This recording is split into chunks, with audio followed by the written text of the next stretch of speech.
Hi, everybody. Welcome to the P2 Live Forum. Today is February 23rd, 1 p.m. Pacific.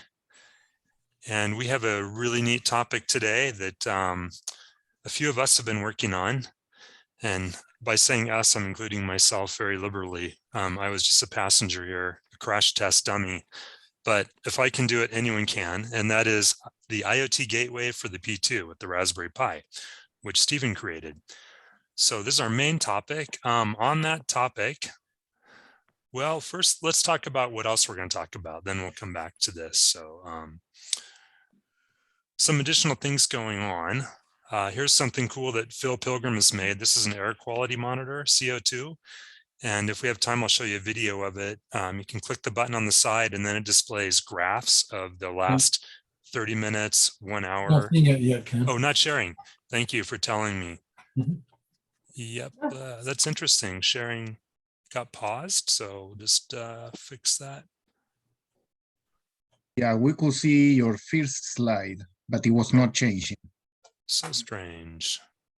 Didn't look at all like what you were saying. Yeah, okay. What's he talking about? Oh, I moved it and then it paused sharing. How peculiar. I won't do that again. Okay, now you see my first slide, right? Yes. Yes. Okay. This is the project or product I was talking about from Phil Pilgrim. And it's a CO2 air quality monitor. And he's created this to work with some high school students that are trying to measure the fresh air or the COVIDness of their building and using CO2 as an indicator. So if you press the button on the left side of this, then I'm muting some people. You can unmute yourself anytime you want, though. Then you get graphs of the last 30 minutes, the last hour of the CO2 levels. It's really interesting, and it uses a flip inside, and it has a Sensorion sensor. So I don't know if he's going to carry this any further, but it's a very nicely manufactured small project. We've got Colorado-like humidity. Yeah, exactly.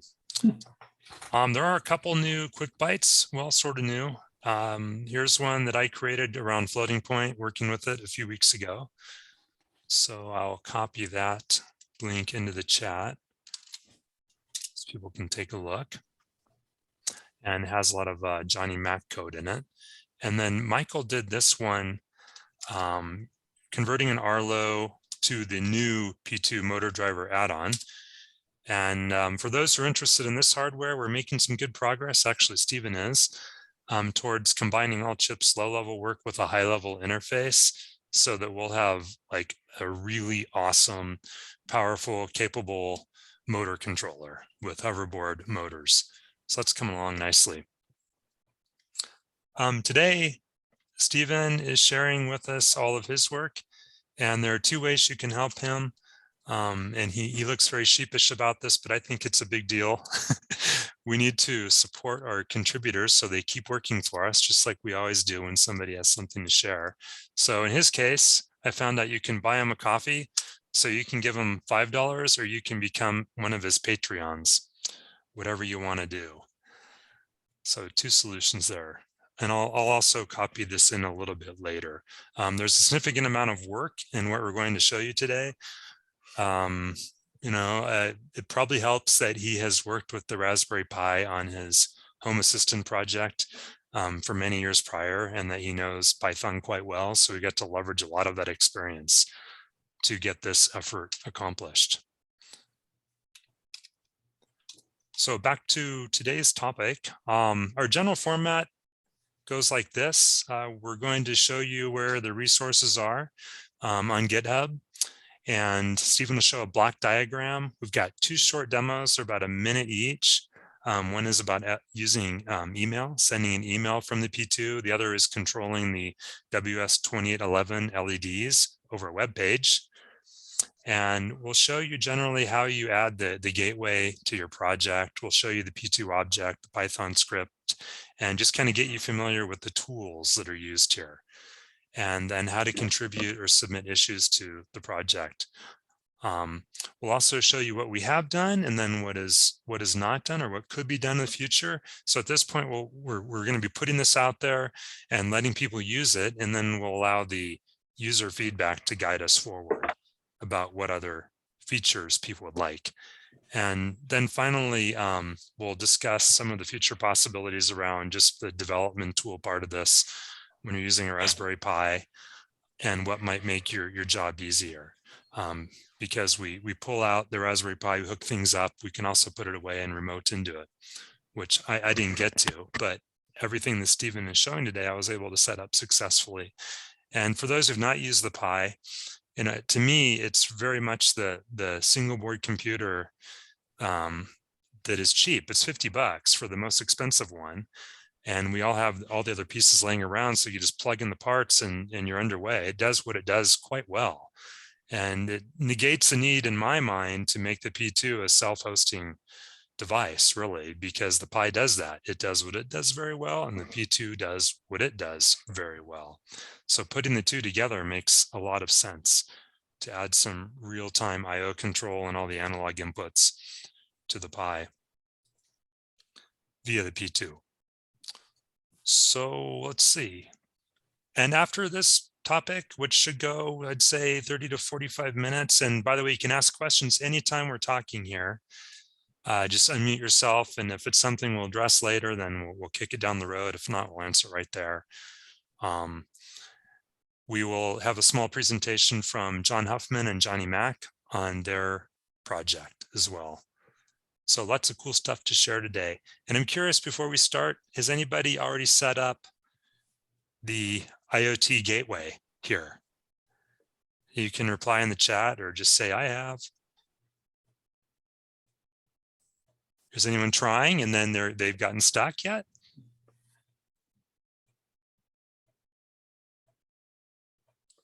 Okay, it's quiet. All right. It's a little bit new. Yeah, it's new. All right, so let's get started. Stephen, do you want to start out and show? I can do. Okay. And I will work on grabbing the links of that page as well. I'm going ahead and sharing my web browser. Can everybody see it? Okay. Looks good. So when you first get to the IoT Gateway repo on GitHub, I'll just paste the link here while I'm thinking about it so you can be following along if you wish. When you first get to the IoT Gateway, it looks like this. If you scroll down, every time you get to a repo, there's always a README at the front that's shown. This is where we talk about what we're doing and why. But most importantly, to start this discussion, here's what we've done with the system. In this diagram, you see on the top right, the P2, the various forms of the P2. On the left, above the other block, you see a Raspberry Pi, and you see 3 or 4 or something, and you see a Pi 0. This will run on Pi 0s, or it'll run on the larger Pis. The point of the Pi itself, it already has a full operating system on it, full HDMI, full web server, and everything else. All we have to do is a couple command line things to install the pieces parts, and then we can make use of those services. So in the, shutting off my audio here on the device, it's making noise. What I have created for you is the green parts, except for the config.ini, you'll create that yourself as you turn on services. The green parts, you'll see there's a gateway object written in Spin 2, which you will include as an object in your application. It will talk via serial to the Pi. It's a 2-wire connection. The point of this is to have very little resource usage on the P2 and yet enable all this capability. So we're talking 2 pins, we're talking a serial cog, and that's it, and very little memory. On the Raspberry Pi side, I've pre-written a Python script. I mark it as a daemon here. If you can see my cursor, it's marked as daemon. That's because I wrote the script in such a way that when you boot the Pi, it can auto start and be listening to the serial interface. What that means is as you're testing, you probably need to shut down the auto started one and run it by hand so you can get debug output and look at logs and things like this, log output. But anyway, that script exists, and you'll see that mentioned in the videos that you'll see shortly. So we have a 2-wire communication and the objects. Ken, you want to take it away from here? Unless should we do a demo about this part? Yeah. Okay, so what Stephen's showing you, I just pasted a link in the chat, and that is the homepage of the documentation. So you could start there, and exactly 2/3 the way down, he has some links to additional pages, and it's very much a series of steps that you will follow. And for me, it was just, I'll tell you briefly about my experience with the Pi prior to this, which was pretty close to zero, just setting it up to do a telepresence robot once. Okay, showing that page again. So that's what I was referring to. Those are your instructions, and you can follow them, and this will work. So my experience prior to this was zero, but I was able to go through this, and I was treating Linux like a DOS prompt for a while until I did a little research and Stephen pointed me in the right direction. And then once I got a few commands and I learned about sudo and nano and how to edit files and how to copy things and change the system setup, which he shows us, and I got a little more comfortable getting around, the setup was easy. And then the second time I did it, it took me less than an hour. So I put in another SD card so I can have another identity just to see, as he updated the documentation, if I could follow it again. So the learning was pretty much limited to basic, for me, basic Linux commands. And other than that, the Raspberry Pi, of course, looks like a full computer with browser and everything. And it's a little bit slower, but it was really fun to work with. So the point is, if I can do it, most people can do it, because I am not a programmer, as we all know. So I'm going to show you 2 videos. These are both on YouTube. So I'll grab the links when I'm done with them. And in sharing here, it's always tricky to be able to share and show audio at the same time. There it is.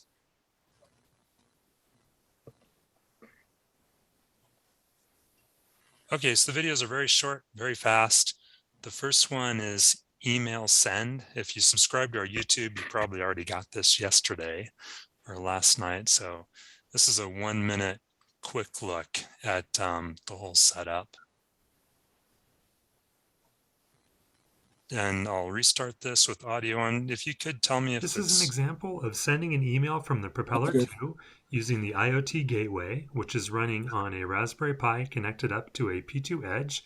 There's a CM2302 temperature and humidity sensor on pin 16 of the Propeller 2. The example code can be loaded up with Propeller Tool or with FlexProp. Here we'll load it into Flash, and then we'll open up Parallax Serial Terminal. In the top pane, in the transmit pane, just enter a character, and this will show you the current temperature and humidity, and also launch the email off to the recipient address. On the Raspberry Pi, the P2 gateway script is running, and it looks like this once it receives the email content, showing success. And then you can go and check your email, and you'll see I've received the temperature and humidity in my office. The project is fully documented on the Ironcheap GitHub page. It's quite easy to set up. You'll need to get a SendGrid account and configure an API key in a Python script. Did that come through okay? Yes, it did. Oh, good. Okay. When I played the video, everything went full screen and got kind of wonky, so I wasn't really sure what was happening. Okay, so that was the email send, and you can also receive, right, Stephen? Is that correct? Did we finish that? No. Okay. Send only. And one thing that's really cool about send is he's put in the ability to format the text so you can send values in the body of the email. And that was really nice to see because I was struggling with that. This is a demo of web-based control of the Propeller 2 using the IoT gateway developed by Stephen Morocco. It consists of a Raspberry Pi loaded with some Python scripts connected to a P2 Edge serially with 2 lines, and then 1 I/O going to the WS2811 LEDs. The Raspberry Pi is providing a web page, which we can also access on any other computer that is on the same wireless network, which I'm doing right here. And I'll put the web page side by side with a camera view of the LEDs so you can see how the input values affect the LEDs. We'll set color 1 and 2 to red and blue and then test them both. And you'll notice that the style of interface reflects that developed by Johnny Mac for the next gen HMI. So we'll try fade, and then we will also try chase. While you watch this, I'll tell you a little bit about the Raspberry Pi setup. It's fully documented on the Ironship GitHub page. The process consists of configuring permissions and ports, serial port, and then loading a number of scripts onto the Raspberry Pi. On the Propeller 2 side, you can load the sample code provided in this quick byte, and then you're all set to go. So apologies for the repetition there. I mentioned the same thing several times, but that's because this video will be at the top of a quick byte page. So you'll see 2 quick bytes posted that largely refer us to Stephen's GitHub page, so you can get all the resources and follow it there, because that's our master location of everything that's relevant. So Stephen, should we take questions at this stage, or? Sure.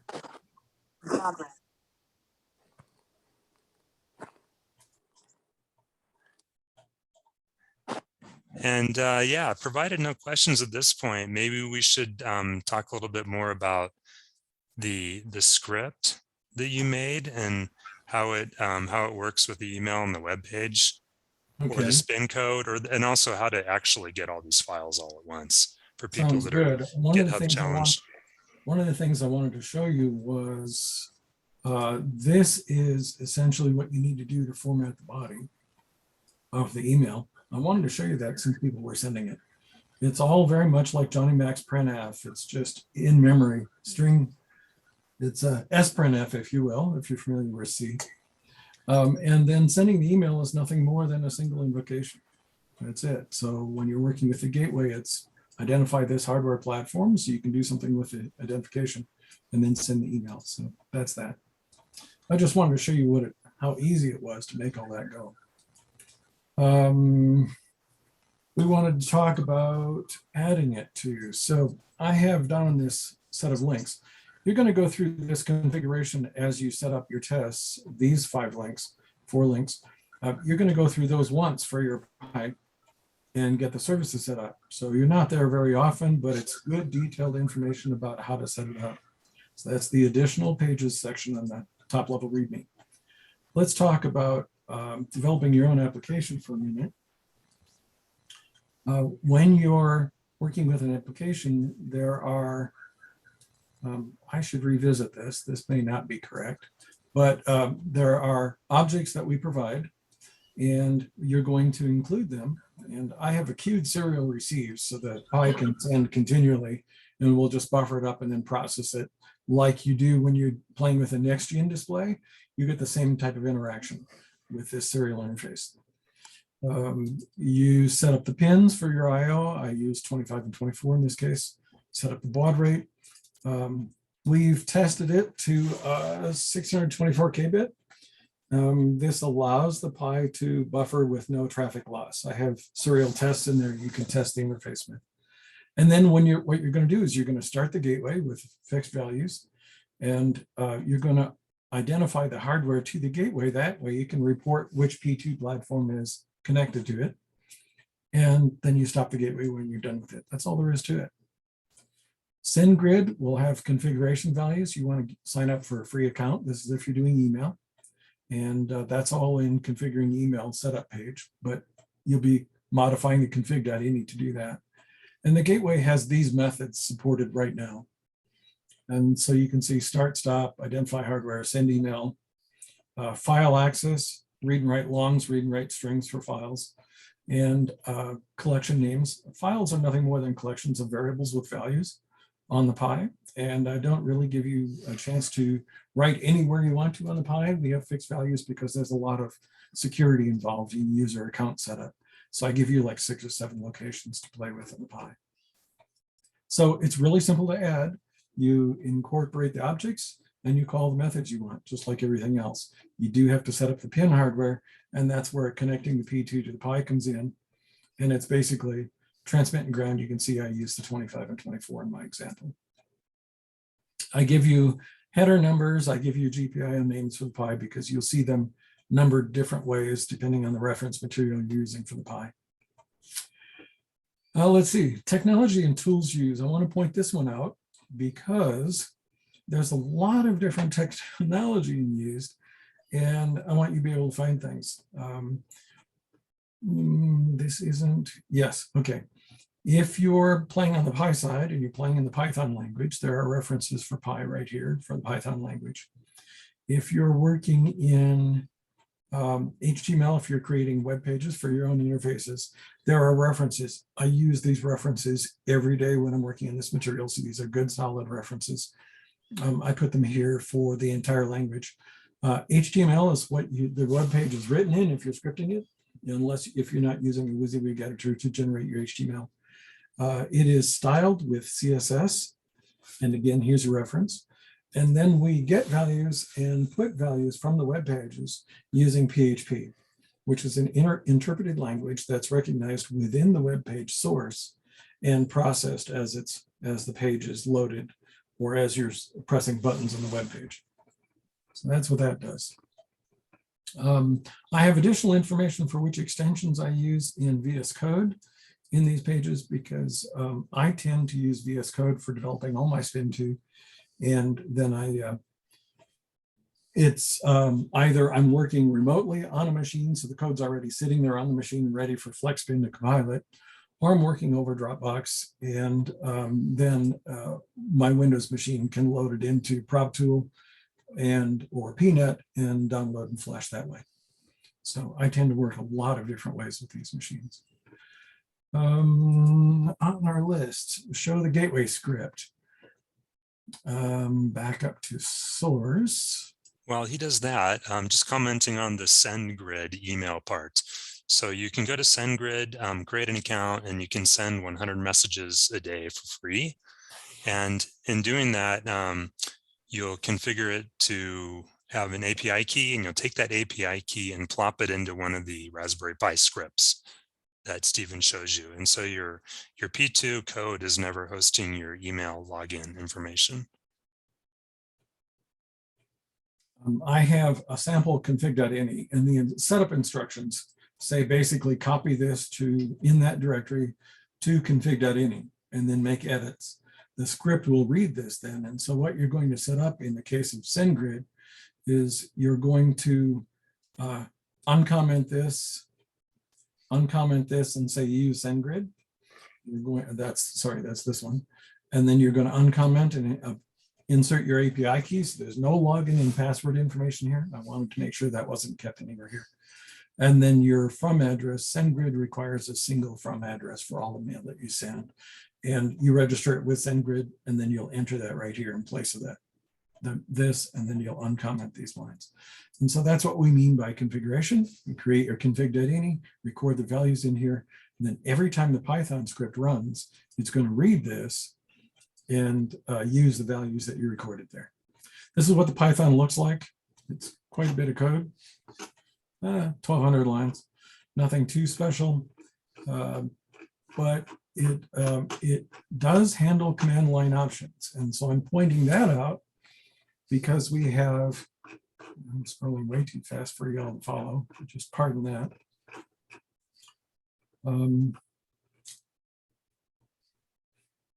Yeah, we have verbose and debug options. So you can enter on the command line when you run the script, just add a -v and a -d, and it'll turn on output logging so you can see what the script is actually doing. When the Pi communicates, when the P2 communicates with the Pi, this script will display all the messages coming across and all the messages being sent back if you run it with debug and verbose. So it's a great way to check out your environment. As I said, stop it from running in debug mode, run it in interactive mode with the -v and -d. And it's nothing more than type in the script name and provide the parameters afterwards. I don't think we need to see anything more in here other than it knows how to study the Pi and return values. And so next thing I'll show you is how do we do those demos. Down here at the bottom, we have a number of demos that are already working. You can see here working. The email one you're shown, and here's the page. Nope, that's the source. Okay, the email just has source. File read write just has source.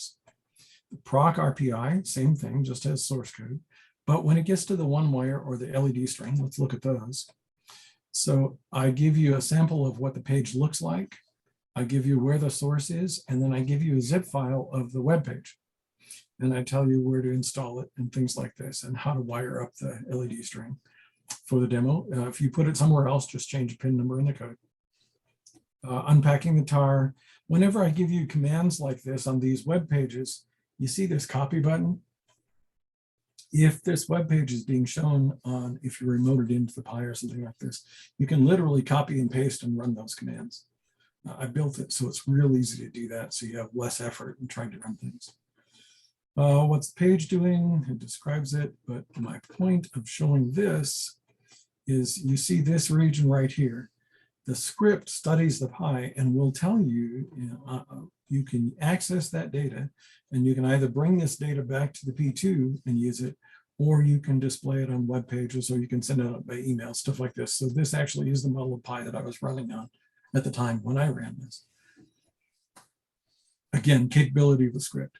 So that's the string demo. The one wire demo shows you a similar thing where this is, there's the one wire page and you see the details, and is showing you the sensor data live right here, if you were to do something like that. Okay, is there anything else I wanted to show you? I don't think so. Yes, let's talk one more thing. We'll talk, if you're doing this and you want to add interfaces that we don't have, you can contribute to the project. I'm back up at the top, read me now. We're going there. And at the top, read me at the bottom, it says, how do you contribute? I think I have a lot here. No, doesn't. Okay, where did I put that? Too many projects in my head. I'll find it and mention it. But anyway, the best ways to contribute, and I'll make sure it's here on the top as well, are to, if you can send me emails, send me the contents you want me to look at, or better yet, file issues if you want new capabilities added. And here at the repo, there's just an issues page. And you just create a new issue. And it's bug report feature request. And here's a link to our forum talking about this. The other side of this is that you, if you want to work with this code and you want to add the features yourself and contribute it back, you have the ability to fork this repo, which means create your own local copy of the repo, and then merge your code in with your copy. When you're through and it's working, you say contribute it back to mine, and that issues a pull request, and then I get the pull request. And then I can literally incorporate your code in mine by making the mergers, and then release it and attribute you as a contributor to the project. So if you want to add a new service, it's very easy to do that way. What's working and what's not? My last comments here. We have email working. We have variables stored on the Pi and read from the Pi. And we have the web server working in communications to and from the web server using those files that are stored. Things we're looking at: SMS texting to and from. I hope I can get this working. I'm going to look for means to set up free accounts that don't cost us too much in terms of don't limit our traffic and things like this. Twitter is a possibility where you can tweet from the Pi or receive tweets from a specific account. People who are using Home Assistant. We all communicate our Home Assistant devices, window controllers, temperature controllers, doors, lights, everything. They all talk to an MQTT broker. And so actually letting this gateway talk to an MQTT broker and letting values be shown in the Home Assistant is a very feasible thing for us to do. And so I have this on features. And I think, Ken, well, I have a few items. Okay. I was taking some notes while you were talking. Just briefly, since you're in GitHub, could you show how to download the whole project? Okay, I can do that. And so this is probably the easiest way to get all the Propeller code all at once, but you're going to get everything else that goes with the entire repo, so all the development files. Yes, when you're working on the Pi, when we're setting up the daemon, I created a very simple set of steps, well tested, by the way. Some of my open source stuff has over 10,000 users. And this is the delivery technique that I have for them. And so we're using the same here. This is the install gateway project on the RPI. And you're coming down here, and basically you're going to, on the Raspberry Pi, you're going to clone the repo, which installs the entire directory tree, the latest version, on the Pi. You're going to switch to the directory and then install additional requirements. So basically these 3 steps and all your code sitting on the Pi. And comment on that. So it helped me to have this web page open on the Pi and then the command prompt going side by side, because I could just come in here, follow your instructions, copy, and then paste it into the command prompt. Right. Is that kind of a good Yes, practice for first time? that's excellent. Okay. For myself, to give you a contrast, I will be sitting on a Mac desktop. I'm running VS Code. I have my Pi connected by network, and I have my hardware connected to the Pi. I use FlexProp in that case on the Pi, and I use VS Code extensions, which VS Code automatically installs in the Pi. And I remote into it using SSH. So now when I'm running, if you can envision this, I'm sitting running VS Code on a Mac desktop. It is remotely accessing all of the files and issuing compile commands and download commands, everything, all from my desktop on a Mac. So it's very easy to do. And all the instructions for setting that up are in the VS Code repository that we already have a quick bite for setting that all up. And then how to download, and when you're done. Yes, go ahead. Okay. How to download all the repository all at once, the download zip function.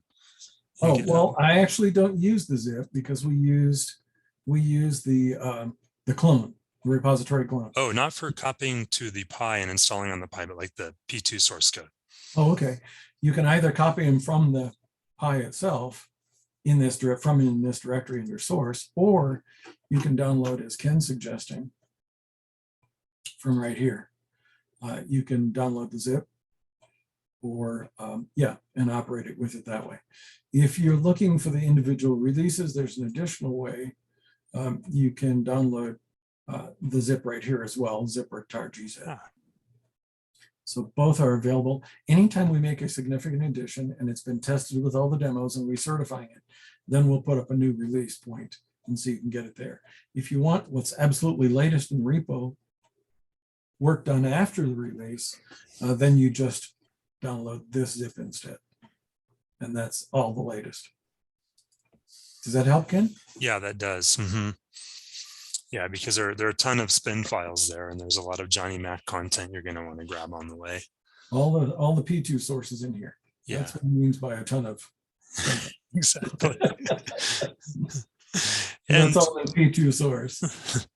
And then here are the demo web pages. And you can see I put just a single tar-gzip for each one, for each demo. And nothing more important here. Okay. And I have a general question, not being much of a programmer in anything and using GUI tools whenever I can. Could you generally speak to the interaction between the spin2 source code that talks to the page that controls the LEDs? And yes. I have that up if I can share it. Sure, I'll set down my share. Stop yours, and then here I go. And this is the code I'm talking about. Yeah, it's kind of fun. This is fun code, and thank you for coloring it this way. This is a good way to look at it. What would you tell the user about this if they wanted to make their own project? Okay, so I want to go to, conceptually a little bit of how we're doing this. I mentioned that we use interpretive script inside the web pages called PHP. That is aware of 2 different files for each of your projects. A control file where the web page writes values to the control file, and a status file where the web page reads status from the P2. So control goes to the P2 and status comes from the P2. The P2, as you can see later down in this code, Ken, in the main there, is doing file operations. And so you can see file access, write, create. I'm opening up for write, and then I'm putting information in here. And then I also have a new operation called listen. And so I'm creating the control file. And then I am listening to, I'm creating the status file and listening to the control file in this code. What that says is it tells the Python script, if you see the control file modified by this name, send me the changes as soon as you see them.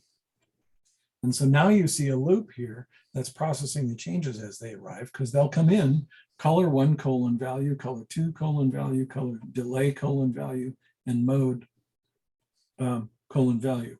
And they'll come in and you process those strings right here, just like you're listening to button presses or controls on the next gen display. So same control logic. I have a lot of debugging here so you can see what's going on, and I have helper methods to make it happen. But that's all this is. So if you're thinking about interaction with the light string, you're writing the current driver values to the status file. You're listening for control values coming from the web page, and you're responding to the control values. So it's just variables sent back and forth. That's how you think about this. It's all happening over serial control protocol.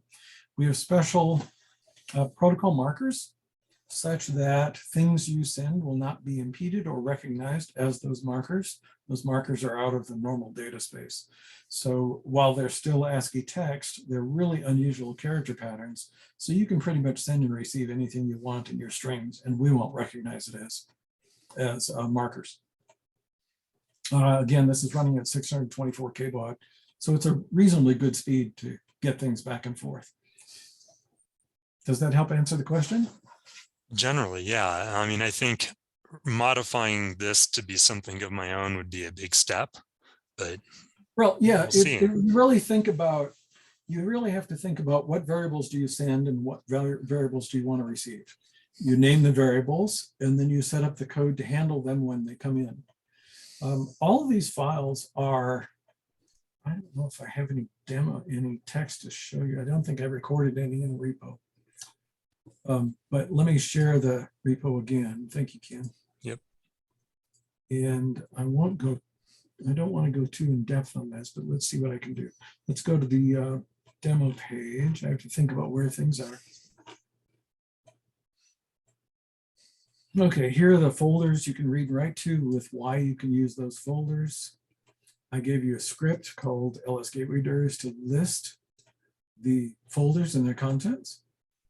And you can see that they're writing JSON files. If you're familiar with JSON files, these are just text files with wrappers that can handle arrays and name variables with values. It's real simple. I'm going to go out to here because there's a description of what we do in communication out here. This is the gateway, the LED string control demo. With each one of these demos, I'm giving you a little bit of theory behind it right here. So in this demo, you need to do this. Here's how you start it up. What's the page really doing, right? It's comprised of HTML intermixed with PHP, uses CSS for styling. When you press submit, it does things. When it started up, it read the information about the RPI. And we're talking about key value pairs. These are name values. And lastly, as they arrive, we send them P2 evaluates the change when it gets the changes. What did we actually put in here? We have, for this web page, values to send to the web page are written to this file. Web form submit is written to this file. And then information about the Raspberry Pi comes from this location. You can see the folder names right here. It tells you where they are. The values that we're writing, here's the variable name and the purpose. And you'll notice that I made the status and control variable names the same. So conceptually, you just know what they are when you see the name. The status variables, the driver sends the current values that it has loaded. So when you first start your spin code on the P2, it sends the values to the Pi so that it can color the little color panels as what the driver currently has. So the page will start, we'll read the status variables and then color those. When you make changes and press the submit button, it'll rewrite those color values to the control file. The script will then read the control file and send the 4 lines that contain color 1, color 2, display, and delay. Send those 4 strings down to the Pi, or P2. And the P2 then will interpret each of those strings and then make the changes accordingly at the string driver. And so that's really all we're doing this. We're receiving files from the P2 status. We're writing values to a file from the web page, which is then sent to the P2. So that connection between the web page and the P2 is something we don't need to worry about, just the variables and that we are talking to something that exists in the web page, right? Correct. So when I create a new project, I'm going to figure out what my names should be, and I'm going to put them in these two folders, and I'm going to change my open and listen commands, my write and listen, to be the new names. Then I'm going to, whatever my driver is doing, so let's say it's controlling a motor or something, I'm going to take the current speed and current status, and I'm going to put those things in named variables and write them out here so the page can read them and show them. Then if I want to make changes, such as slow down your motor, speed up your motor, something like this, I'm going to put controls on the web page that do that. And those links for how to create HTML and how to create forms show you a lot of detail for how to do that with various different form objects. And yeah, it's interesting. I gave you big rich examples because there's a little bit of learning involved when you're creating web forms. Just like you had to learn for editing the next-gen display screens and then figuring out how to put the little tiny scriptlets behind the next-gen, there's another kind of learning here where you're picking up HTML and a little bit of PHP. And in the example pages I give you, you can literally copy and paste and change names to make it all work. And so it's not hard. You're going to look for a pattern that does something like what you want, copy it and paste it in your web page and test it and make it work. There's a lot, not a lot, huge effort here. And as you do this once or twice, you're going to get much more comfortable with it. That's about even the right Ken, level. as you set up the pie, you said the second time around it went much faster, right? Yeah, it did. Yeah, that's about the right level of detail for this meeting too. It'll be interesting to see if people put together a project and come back with some questions for us. Oh, in the please. future. Yeah. So I was thinking about where it goes from here. So I'll just share, my hardware setup looks like this. It's a lot of stuff to achieve this. Of course, the Pi, if you can get them, right, they're in short supply, is one piece of it, and there are a number of cables running all over the place. So what can we do to simplify that in the future? And Stephen mentioned that this should also run on the 0, which is right here. And the 0 is about $11. So if you're doing a low volume project and you have this code base which has been developed, and thanks to all of your work with the Home Assistant, there's a big savings here for the developer just to get the pieces and put them together. So this could be a $10, $11 IoT solution for you that has a shorter development time. This is something Michael mocked up just about an hour ago, and it's a way to plug the 0 into a little connector which has a P2 edge socket here. So the 0 would plug in the side, and then the P2 edge plugs in vertically, and all the remaining IOs go off to the edge into the breadboard.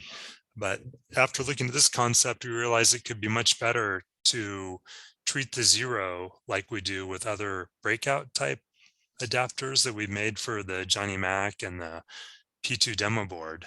So maybe we should make one which allows a 0 just to have the simplified connections and power and ground from the Johnny Mac board, because we don't need any hardware between them. They're both 3.3 volts, so that would be nice. Mm-hmm. Interesting concept, Ken. That'd be fun to. Yeah, and I'm curious what the community would like in that way too. Now, one of the things we had talked about was actually making an adapter to make the P2 kind of a hat on the 0 or a hat on the Pi 4. If you think of the P2D2 project, that was a possibility with the P2D2 because it had the same header on the board. Making an adapter module like this to do it as a header is also a feasible project. So either connecting it to the your eval pin groups, or creating a socket hat with eval pain groups on that is a possibility. So there are number of different ways we can go. I wonder what the community would think is most useful, what all of us would think.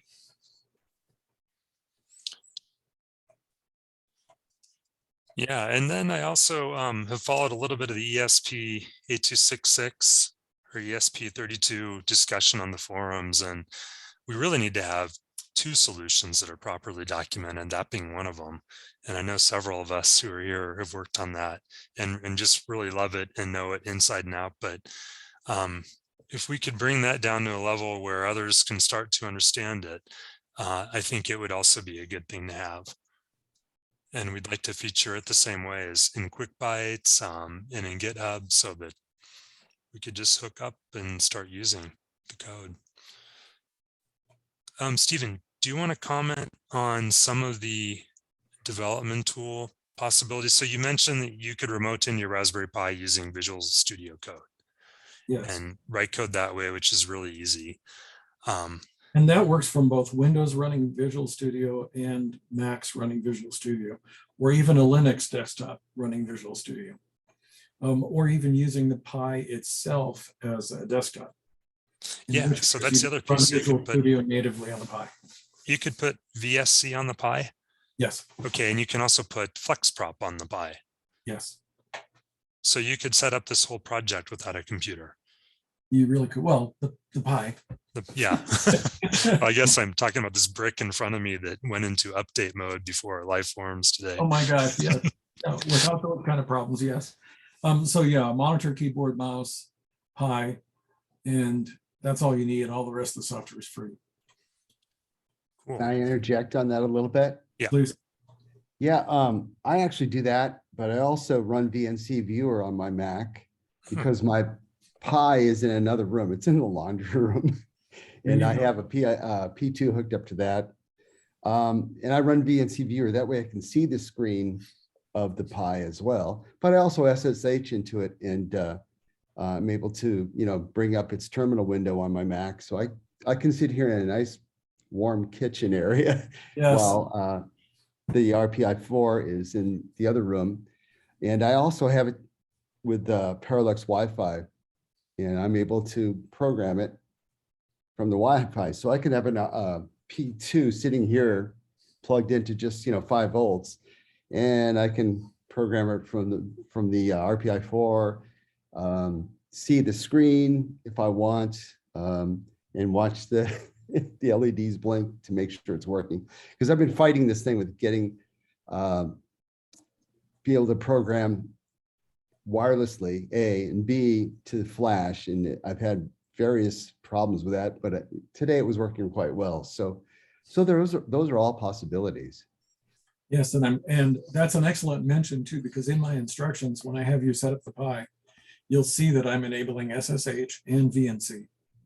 Those are very useful techniques for controlling. Mhm. Dennis, could you comment at all, since you use both the ESP chips and the Pi, on the benefits of what the Pi brings us for this kind of application? Well, it can put somebody, very cheaply with an IDE for working on, on P2s, so as we said, if you can get a hold of an RPI 3 or 4, you're up and running really, really cheaply. For one, you don't have to have a Mac or a, expensive computer like a Dell or whatever. So that's a good thing. And you got the power of Linux behind you. There's a lot you can do.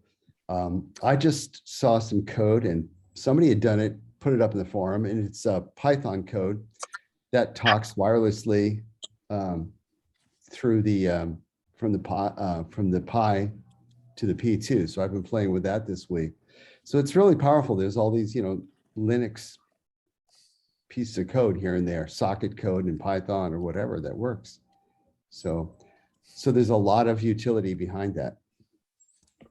And the Linux is a big piece of it, and the ease of setup then, huh?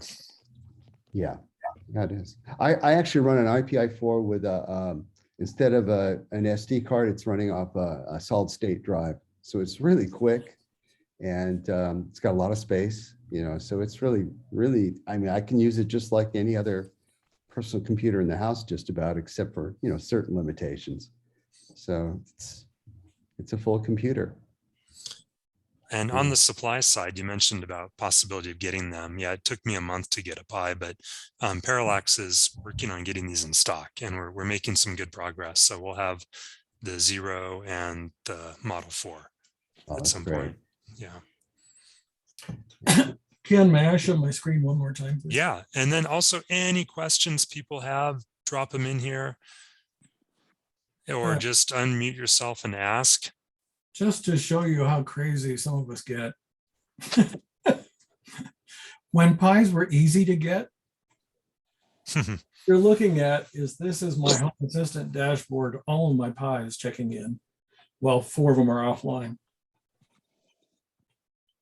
So this is a Loveless card on the dashboard, and it's showing you the storage occupancy, storage capacity, temperature of the Pi itself, days since I last ran up, or days since it was last powered on, and also when it was last updated with security updates and things like this. So I can keep track of my farm this way, and each one of these actually reports a whole bunch more data than you think.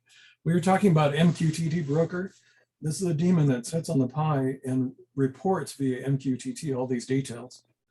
And then the interface sits and listens to MQTT and just puts up the displays.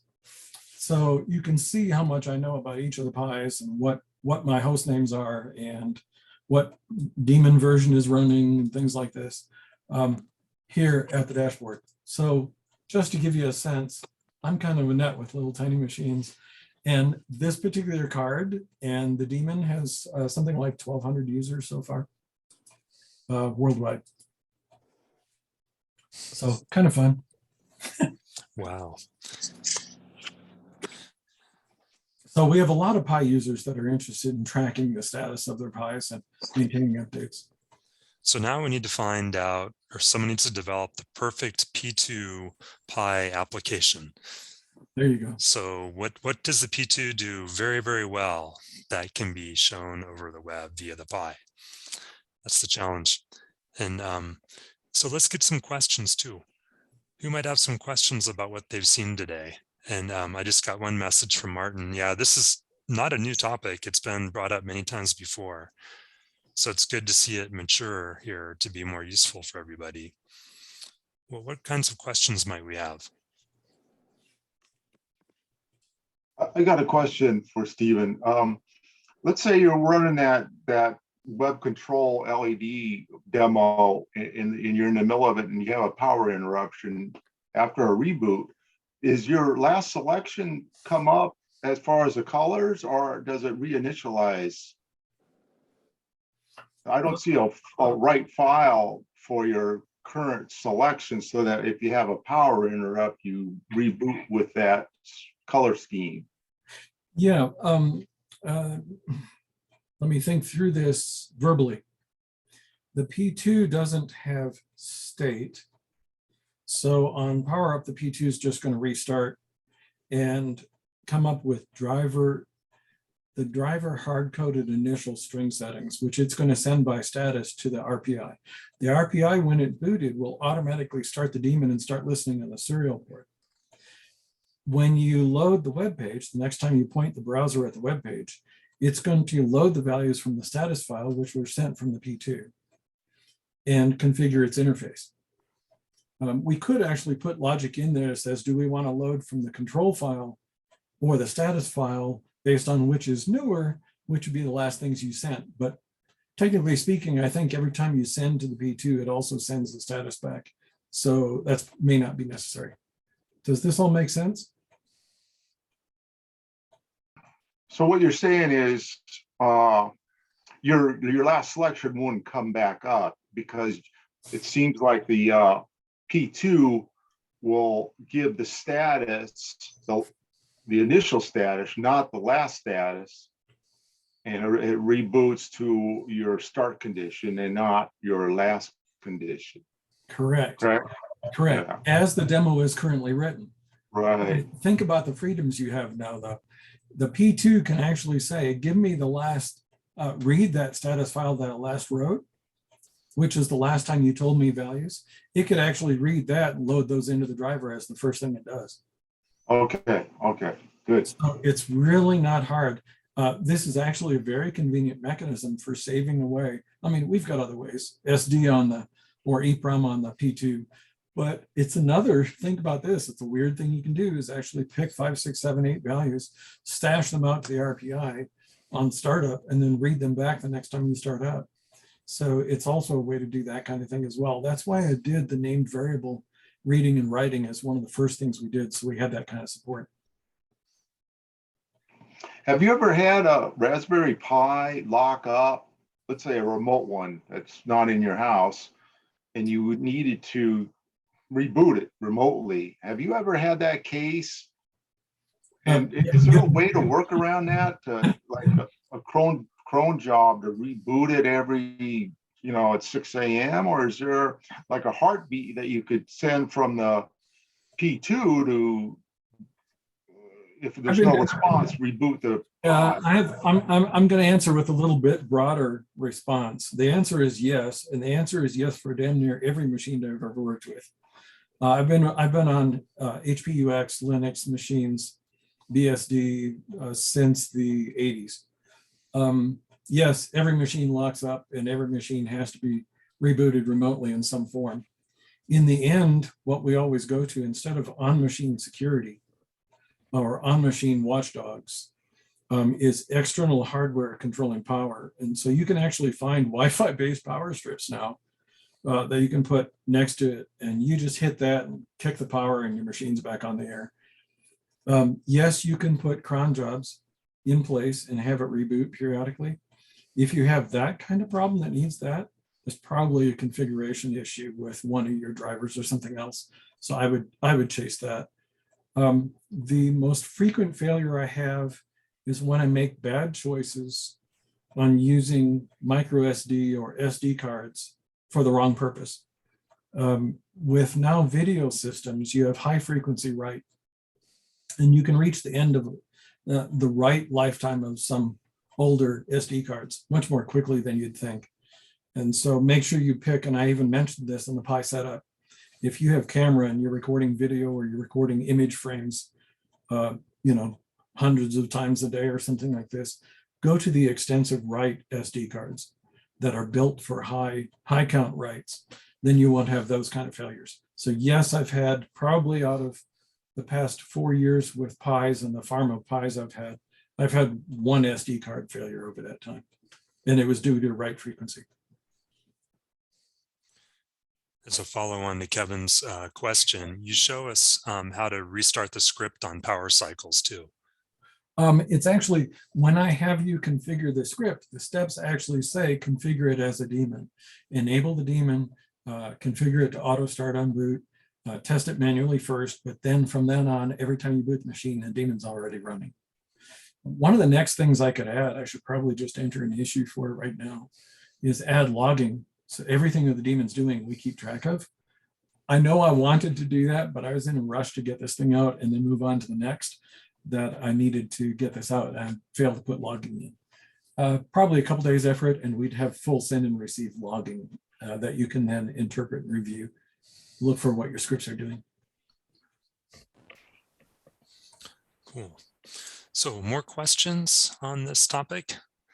And we'll wrap it up in a few minutes. There've got to be some. I think maybe people want to work with it first and then come back. And I'm eager to hear John's presentation too. Yeah. Okay, well, since it's quiet, we'll stop the recording and then we'll move over to John Huffman and Johnny Mack. Sorry for those who are watching the video from YouTube. We'll see. You can always come live. I want to make one more mention too. Every time we do a project like this, anytime we do a new project on the P2, it's almost impossible for us to not use Johnny Mack's code. So thank you, John. We do this stuff all the time, and I'm enabled every time I do a project by what you've done by going ahead of us. So I have to honor you by mentioning. Thank you so much. Totally agree. I was able to grab his humidity and temperature sensor code and use it with your email demo as an example. And also, Stephen, for your hard work here and the effort on the documentation and dealing with a monkey on the way to get Yeah. him underway. I really appreciate it, and I learned a lot here, and that inspired me. So thanks a lot. You bet. I tried to make this, I think Ken can attest that having not played with RPI much, the instructions are there are rich enough that you can get from the ground up to operational Yeah. in your first attempt. You just kind of have to be a little bit careful in following what you're reading. Yeah. So you'll see more of this from us in different ways as we go forward. So, yep. Thanks again. Okay, recording stop.